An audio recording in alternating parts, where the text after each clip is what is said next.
Regis Prograis. You're fresh off of a 4-mile run. Yeah. If I'm reading the clues, you're training for a fight. I'm training for Devin Haney. Is December 9th still happening? December 9th looking like that's what's going to be. It's going to happen. I think they're going to try to announce it. I don't know when, but yeah, December 9th. That's what it's looking like. So I'm training for December 9th.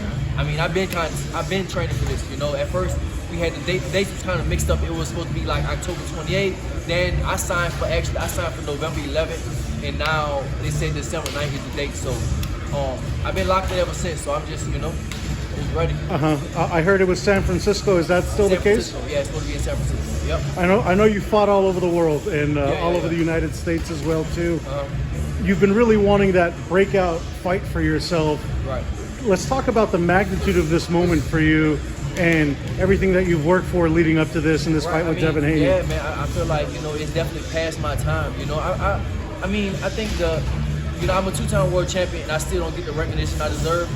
But I think this fight is the fight that's gonna kind of put me on the back where I belong. I mean, like I said, usually you become a champion, you get the recognition, then you become a 2-time champion, you get the recognition. But my road hasn't been easy. My road always been kind of bumpy. But I feel like this fight is the fight that's gonna really put me on the map like it's supposed to be. Do you feel like you might be the fighter that kind of brings Devin Haney down a little bit as far as his stock? I know after that Lomachenko. I feel like I'm gonna stop straight up. I definitely. It's for me.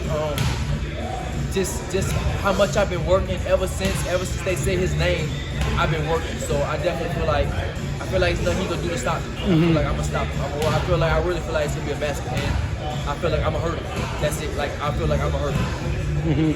I feel like the promotion for this fight will be pretty big too. You guys both like to talk. Right. You don't shy away from the brash talk. I be trying to be quiet, but it's just like when somebody talks to me, it's just I guess that's just my attitude. But yeah, I think the promotion gonna be it's gonna be something nice. With Devin Haney, why do you think he's a beatable fighter? Why do you think you're the guy who's gonna outclass him in this fight? I feel like his punch resistance is just not there. I just feel like he's a good boxer, but he had a lot of close calls. I feel like Loma beat him. I definitely feel like Loma beat him. So with the Lomachenko fight, why do you think Devin didn't look too good? I just think Loma kind of picked it up on him.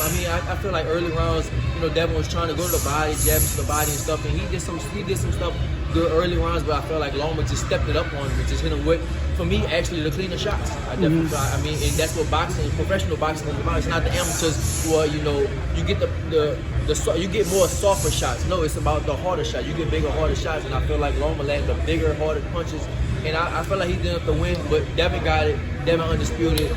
And now it's me, and I'm not alone. I'm not nobody he ever fought, and I feel like I'm hurt. Do you think, not to say that he's cherry picking, but he's going up from 135 to 140 to fight you, one of the top dogs in the division? Listen, I respect him for that. I definitely respect him, his team for that. Obviously, they're going off my last performance, but that's cool, man. I'm glad because.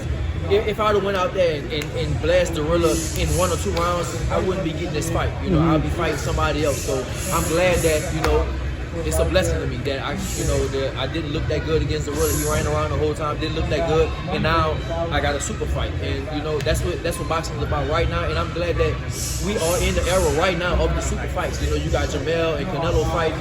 You had Ryan and Tank. You had Spence and Crawford. You had Deontay Wilder and Fury. So right now we in the era of the super fights, and this is just another super fight on the line. It sounds like you're going to stay at 140 for a while to get all these. I'm staying at 140. To get all these other big fights too. Yeah, I'm staying at 140. Yeah, listen. Another thing, I really feel like I could be the face of boxing in 2 fights. We got Devin, and then after that, it should be something even bigger. But obviously not looking past Devin, but still, I feel like in 2 fights, I could potentially be the biggest face in boxing. So who would that follow-up performance be if everything goes right with Devin? I would think maybe. It's so many big performances out there. First off, I have to dominate Devin. You can't be the face if you don't dominate, right? So I feel like I would have to dominate, and then after that, maybe of course Ryan, Javante, Tio. Those are 3 big names that could be that for me. But obviously, right now, I have to focus on Devin. Let's talk about the training camp switch. You're here in Los Angeles now. You're bringing Julian Chua in your corner.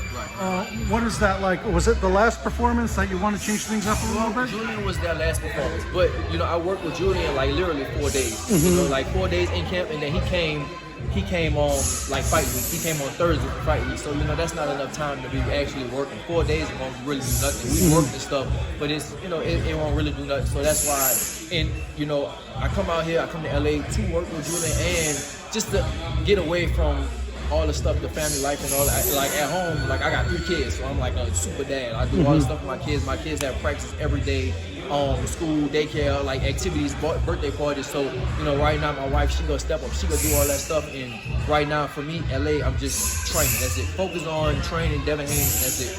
Gotcha. With the 135ers, who you think Tank would step up to 140 to fight you? I think I think if the money was right, I think so. I think, like I said, man, I feel like I could be. After this, it's so many big names out there for me. But I just got to do this first, and then it'll be some big shit after this.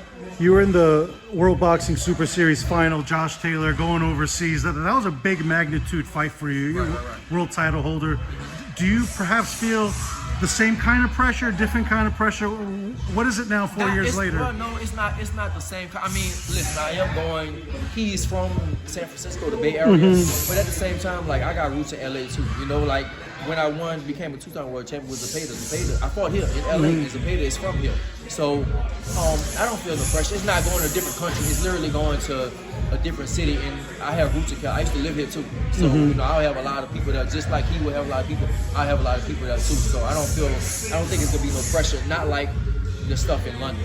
It won't be like that. Lastly, any last words for your fans? Man, tune in. Thank y'all for supporting me this whole journey. Became a champion, became a 2-time champion 3 years later. And now I feel like I am on the verge of the superstardom. So, support. I think I love everybody for the support. December 9th, I'm going to show up and show out.